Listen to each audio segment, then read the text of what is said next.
ल है, आज असार 17 गते बुधबारको दिन म फेरि पनि हजुरहरूको सामु फिफा वर्ल्ड कप 2026 विश्वकप 2026 को केही अपडेट्स र जानकारी लिएर आइसकेको छु।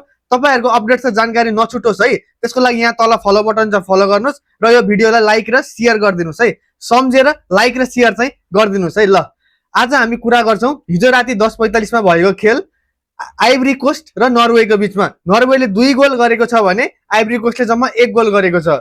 39 मिनेटमा नर्वेका खेलाडी एन्टोनियो नुसाले गोल गरेका थिए भने त्यही गोललाई बराबरी गर्नका लागि आइभरी कोस्टका प्लेयर अमार डियालोले 74 मिनेटमा गोल गरेका थिए। तर 86 मिनेटमा चाहिँ नर्वेका प्लेयर अर्लिङ हाल्यान्डले चाहिँ गोल गरेर नर्वेलाई जिताएका छन् र राउन्ड अफ 32 बाट राउन्ड अफ 16 मा लगेका छन् है। अब यो खेलमा हेर्नुस् न, आइभरी कोस्टको शट्स पनि धेरै थियो नर्वेको भन्दा। शट अन टार्गेट, त्यो पोस्टमा हानेको टार्गेटमा हानेको शटहरु पनि नर्वेको भन्दा धेरै थियो। बलको पोजिसन, आफूले गेम भरिमा बल राखेको पोजिसन पनि आइभरी कोस्टकै धेरै थियो। तर के गर्नु, गोलले हो के खेल जित्ने। त्यसरी नै अब नर्वे चाहिँ राउन्ड अफ 16 को लागि क्वालिफाई भयो र आइभरी कोस्ट चाहिँ विश्वकप 2026 बाट आउट भयो है। अनि त्यसपछि खेल भएको थियो फ्रान्स र स्विडेनको बीचमा, जहाँ फ्रान्सले 3 गोल गरेको छ भने स्विडेनले गोल गर्न सकेको छैन। फ्रान्सका प्लेयर किलियन एम्बापेले 45 र 74 45 र 74 मिनेटमा गोल गरेका थिए भने ब्राडली बार्कोलाले 53 मिनेटमा गोल गरेका थिए। यसरी 3-0 भयो र फ्रान्स राउन्ड अफ 16 मा पुग्यो र त्यसैगरी स्विडेनको विश्वकपको यात्रा यही सकियो है। त्यसपछि खेल भएको थियो मेक्सिको भर्सेस इक्वेडर, जहाँ चाहिँ मेक्सिकोले 2 गोल गर्यो, इक्वेडरले गोल फर्काउन सकेन।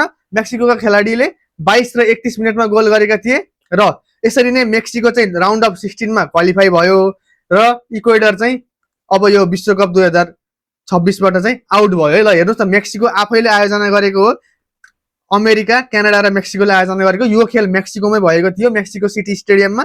कति खतरा भयो होला के, कति रमाइलो, कस्तो फ्यानहरु कति खुसी भयो होला सोच्नु त। ल त्यसरी नै आज रातिदेखि भोलि बिहानसम्म नि खेलहरु छ है।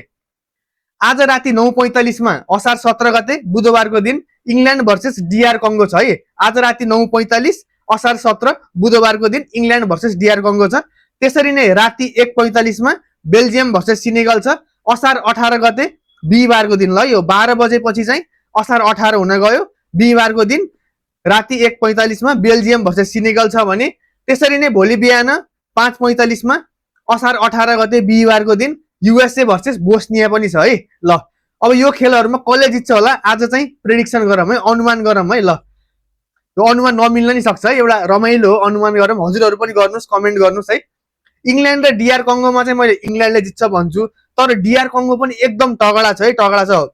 के हुन्छ भन्न सकिन्न, पेनाल्टीमा जान नि सक्छ यो खेल, तर इंग्ल्यान्डले जित्छ होला भन्छु म चाहिँ, मेरो व्यक्तिगत कुरा। त्यसपछि बेल्जियम र सिनेगलमा चाहिँ मैले बेल्जियमले जित्छ भन्छु र युएसए र बोस्नियामा चाहिँ मैले युएसए ले जित्छ भन्छु। यो मेरो नमिल्न नि सक्छ है, अनुमान हो, आफ्नो व्यक्तिगत विचार हो। हजुरहरुको व्यक्तिगत विचार पनि कमेन्ट गर्नु होला कुन कुनले जित्ला। र यसरी नै फिफा वर्ल्ड कपको अपडेट्स र जानकारी छुटाउन चाहनुहुन्न भने तल फलो बटन छ, फलो गर्नुस् र यो भिडियोलाई लाइक र शेयर चाहिँ गरिदिनुस् है। ल सम्झेर लाइक र शेयर गरिदिनुस्। म यसरी नै भिडियो लिएर आउँछु अर्को। त्यतिखेरसम्म आफ्नो स्वास्थ्यको ख्याल गर्नु होला। हजुरको दिन शुभ रहोस्। भिडियो हेर्नु भएकोमा धन्यवाद। ल हजुरको दिन शुभ रहोस् है। ल आफ्नो ख्याल गर्नु होला।